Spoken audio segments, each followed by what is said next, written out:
Regardez votre TV en ce moment. Est-ce qu'elle vous regarde en retour?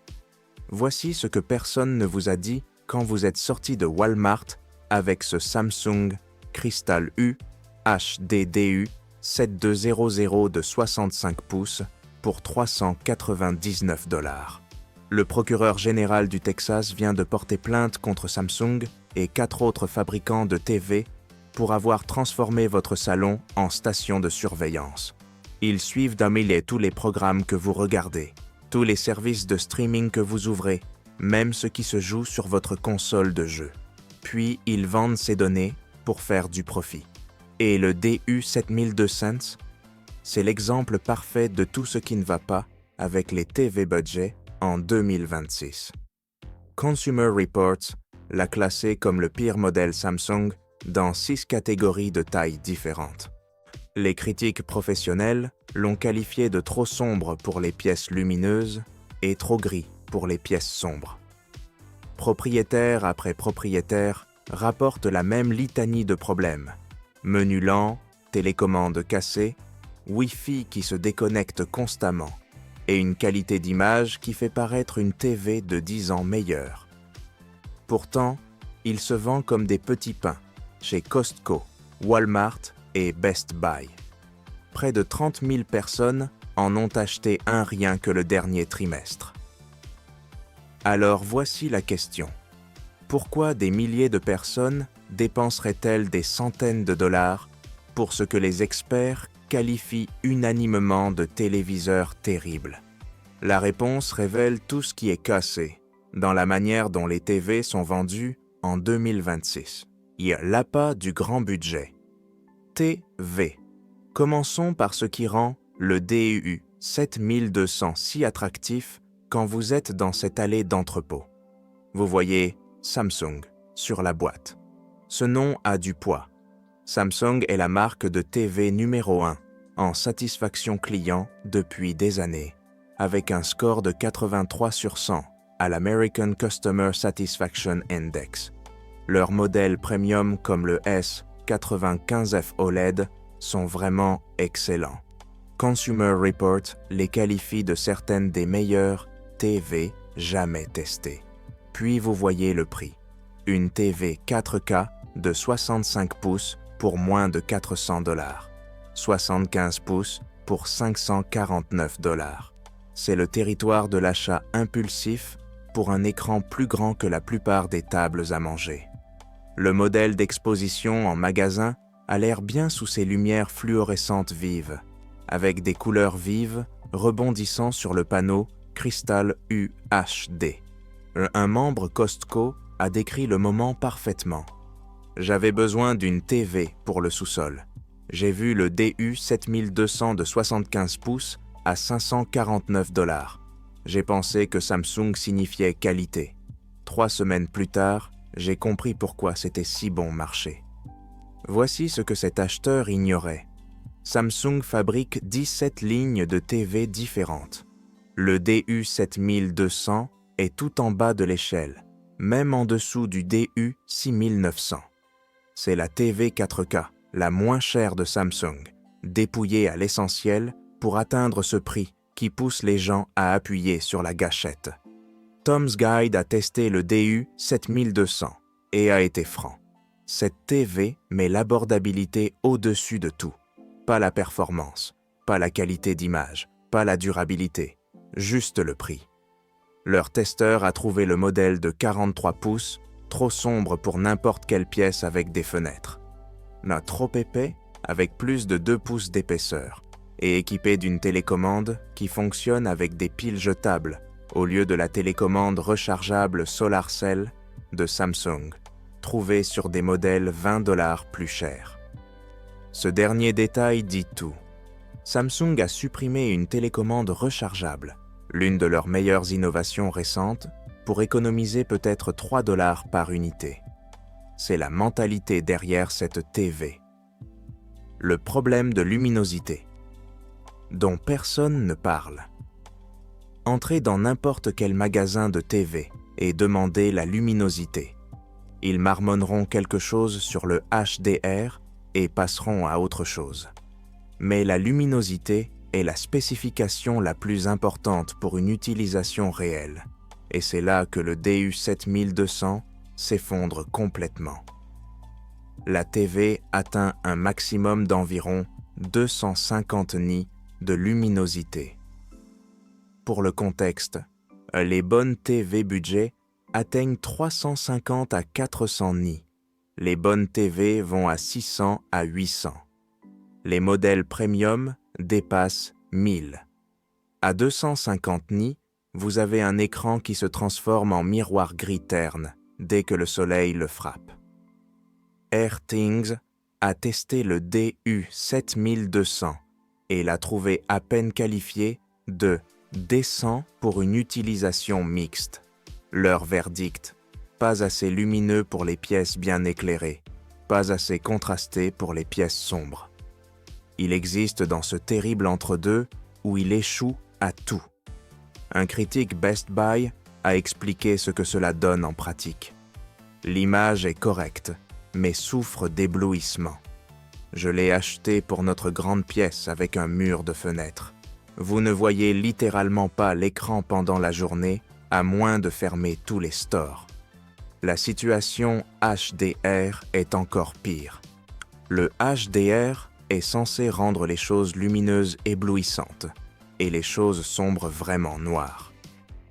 Le DU7200 supporte HDR10 et HDR10+, mais sans la luminosité pour l'afficher vraiment, le contenu HDR paraît plat et délavé. Tom's Guide l'a qualifié d'inadapté pour ceux qui veulent une TV qui met en valeur le contenu HDR. Vous avez l'étiquette HDR sans l'expérience HDR. Voici la raison technique. Le DU7200 utilise un rétroéclairage LED Edge-Lit au lieu de Full Array. Cela signifie que les LED bordent les bords de l'écran au lieu d'être placés derrière, en zones qui peuvent s'allumer ou s'éteindre indépendamment.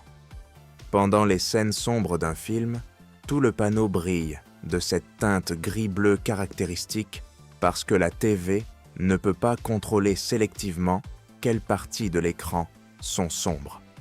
Un utilisateur Reddit qui l'a renvoyé a résumé. « J'ai regardé les specs, j'ai pensé que HDR était HDR. Non, c'est comme mettre des lunettes de soleil la nuit. L'étiquette ne veut rien dire si la TV ne peut pas devenir assez lumineuse pour l'utiliser. » Quand votre télécommande devient votre ennemi. Voici quelque chose qui revient sans cesse dans les avis. La télécommande arrête de fonctionner. Pas les piles qui se vident. La télécommande elle-même qui dysfonctionne en quelques mois. Un critique Walmart nommé Electronic a écrit « J'ai acheté cette TV il y a environ 1 an. J'aurais dû rester avec la Fire TV. Rien que des problèmes avec la connexion Wi-Fi et maintenant ma télécommande est cassée et chaque remplacement que je reçois ne fonctionne pas correctement. » Un autre client sur Best Buy, certains clients ont signalé des problèmes avec le fonctionnement de la télécommande après quelques mois d'utilisation. La réponse de Samsung à ces plaintes est toujours le même message standard dirigeant les gens vers leur ligne de support ou suggérant des mises à jour firmware. Mais le schéma est clair. Quelque chose dans la télécommande budget du DU7200 rate à un taux bien plus élevé qu'il ne le devrait. Et tenez-vous bien, contrairement au modèle Samsung légèrement plus cher, la télécommande du DU7200 nécessite des piles AAA jetables, pas de rechargeable lithium-ion, pas de charge solaire.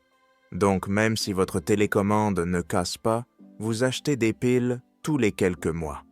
Samsung a supprimé cette fonctionnalité pour économiser sur la fabrication, puis a passé le coût continu à vous. Un critique a calculé qu'il a dépensé 18 $ en piles la première année d'utilisation. C'est 4,5% de ce qu'il a payé pour un modèle de 50 pouces. Le cauchemar logiciel. Parlons maintenant de ce qui se passe quand vous allumez la TV. Le système d'exploitation Tizen de Samsung alimente le DU7200. Sur les modèles premium, Samsung, Tizen est rapide et réactif. Sur le DU7200, c'est une autre type histoire. La TV est livrée avec un processeur si sous-dimensionné que naviguer dans les menus devient un exercice de patience. Un avis Best Buy de quelqu'un qui a possédé son DU7200 pendant 7 mois. L'interface utilisateur/Smart Hub est extrêmement lente. Vous appuyez sur un bouton pour choisir une app ou taper, et c'est des secondes plus tard avant que le bouton soit reconnu. RT Inc. l'a noté aussi, trouvant que bien que Tizen OS soit solide, il performe mal sur les TV plus anciennes ou bas de gamme. Le Crystal Processor 4K du DU7200 n'est tout simplement pas assez puissant pour faire tourner le système d'exploitation en douceur. Mais le lag n'est que le début. Voici où ça devient sinistre.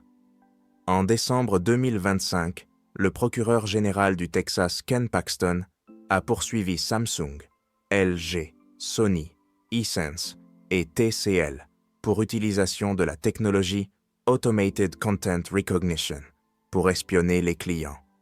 La plainte allègue que ces TV ne sont pas juste des appareils de divertissement.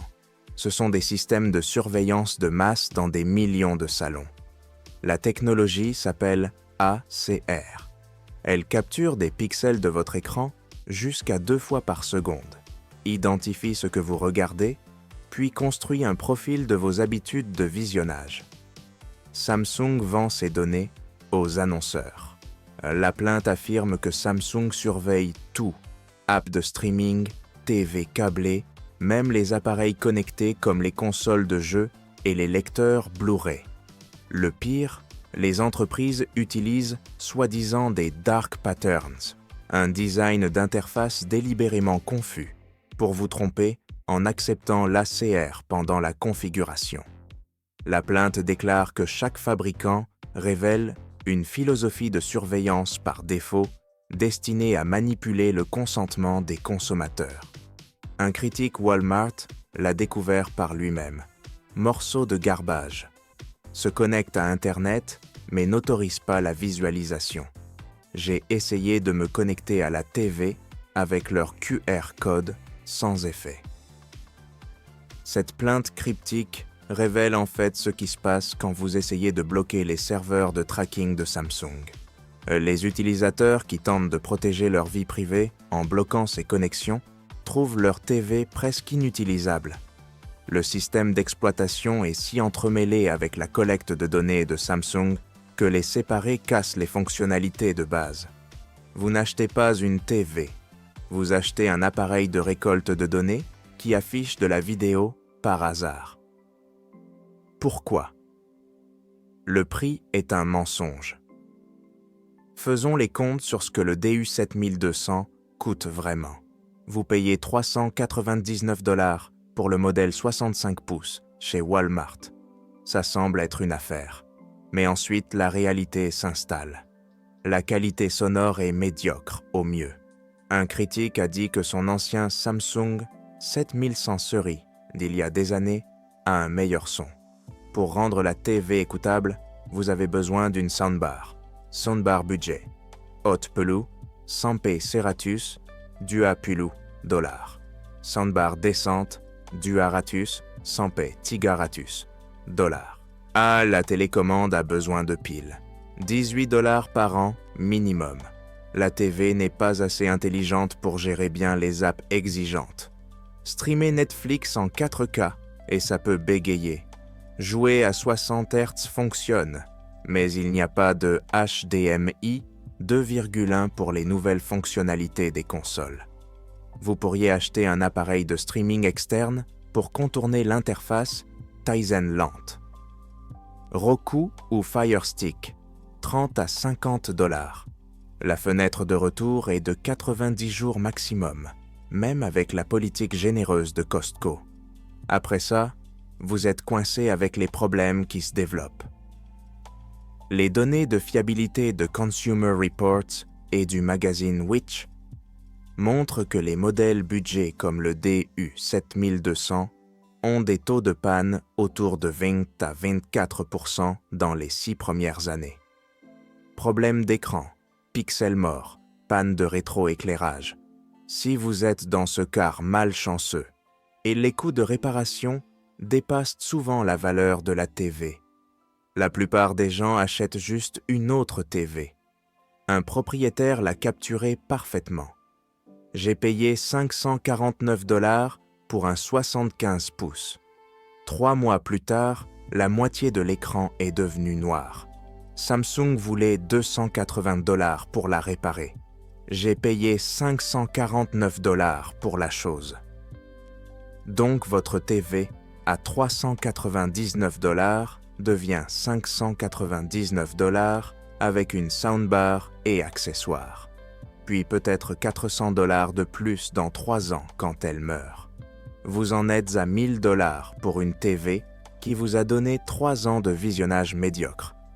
Pour 600 à 700 $, vous auriez pu acheter un TCL QM6K ou Hisense U6N, tous deux de vrais champions budget avec rétroéclairage mini LED, une vraie performance, HDR, et des notes de fiabilité qui font ressembler le DU7200 à un appareil photo jetable. Est-ce le piège psychologique? Alors pourquoi les gens continuent-ils à l'acheter? Parce que Samsung est la marque de TV la plus recommandée en Amérique. Parce que Crystal UHD 4K sonne impressionnant sur la boîte. Parce que 399 $ pour 65 pouces donne l'impression de s'en tirer à bon compte. Le DU 7200 exploite une vérité simple sur les acheteurs budget. Nous supposons que l'entreprise qui fait la TV premium à 3000 $ fait aussi de bonnes TV à 400 $. Ce n'est pas comme ça que ça marche. Le DU7200 ne partage rien avec le S9 5F OLED, sauf le logo Samsung. Un acheteur Costco a expliqué son processus de pensée. J'ai vu Samsung Crystal UHD et j'ai pensé que c'était la version budget de leur bonne TV. Comme acheter le modèle de base Honda au lieu du chargé. Je ne me suis pas rendu compte que j'achetais un produit complètement différent qui porte juste le même badge. C'est le piège. Le DU7200 est conçu pour ressembler à une TV Samsung, prixé pour sembler une affaire, puis ingénierie descendue aux specs minimaux qui peuvent techniquement être appelés 4K. C'est l'équivalent TV d'un magasin de meubles en location-achat. Ça a l'air bien en surface, ça tombe en morceaux sous examen.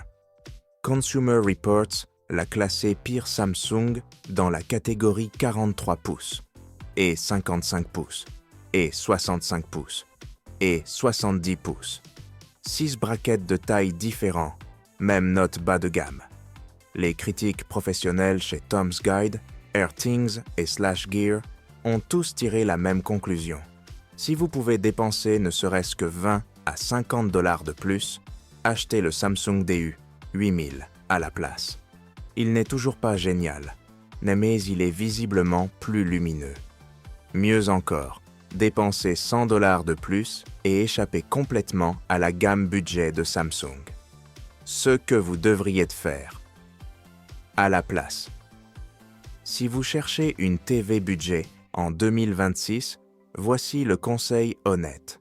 D'abord, ignorez le nom Samsung à ce prix. L'entreprise qui fait votre premium Galaxy Phone n'a rien à voir avec l'équipe qui a ingénierie le DU7200.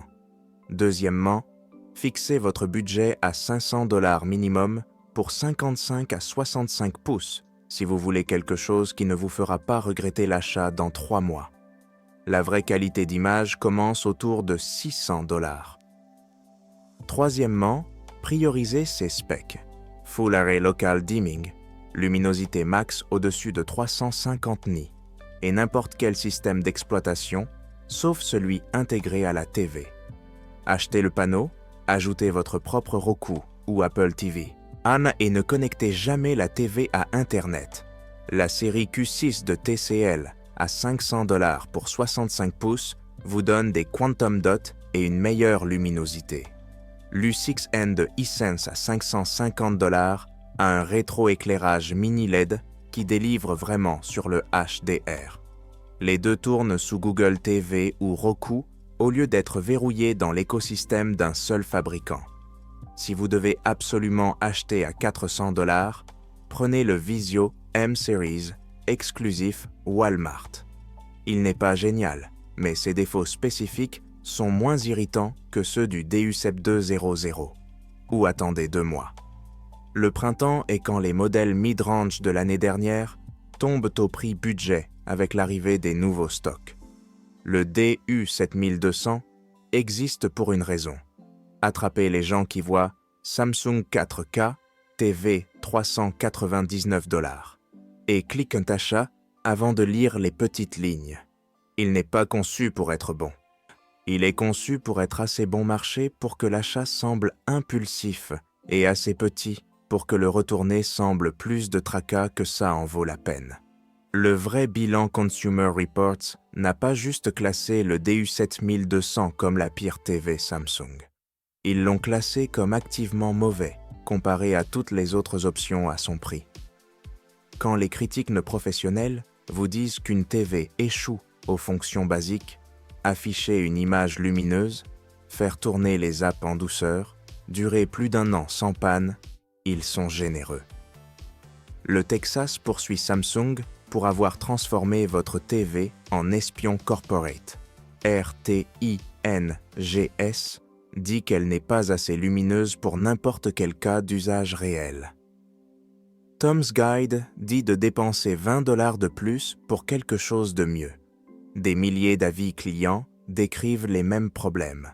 Lag et éblouissement, télécommande cassée, pixels morts, problème Wi-Fi. La pire TV en 2026 n'est pas une marque obscure que vous n'avez jamais entendue. C'est une Samsung. Elle est dans tous les grands revendeurs. Des millions de personnes en possèdent une. Et elle est conçue pour vous piéger avec un nom de marque, un bas prix et des features qui sonnent bien jusqu'à ce que vous essayiez de les utiliser. Voici ce que je veux que vous reteniez. La TV la plus vendue et la meilleure TV ne sont jamais la même chose. Le DU7200 se vend parce qu'il est bon marché et a Samsung sur la boîte. Il est terrible parce que Samsung avait besoin qu'il soit bon marché. Alors ils ont enlevé tout ce qui rend une TV digne d'être possédée. Alors quelle est la pire TV que vous ayez jamais possédée? Laissez un commentaire ci-dessous si vous avez une histoire d'horreur DU7200 ou si vous avez esquivé cette balle et voulez avertir les autres. Si vous voulez des avis TV honnêtes avant de dépenser $400 sur quelque chose que vous regretterez, abonnez-vous. La semaine prochaine, on décortique pourquoi les TV OLED tombent en panne au double du taux d'il y a 2 ans et quelle marque le cache.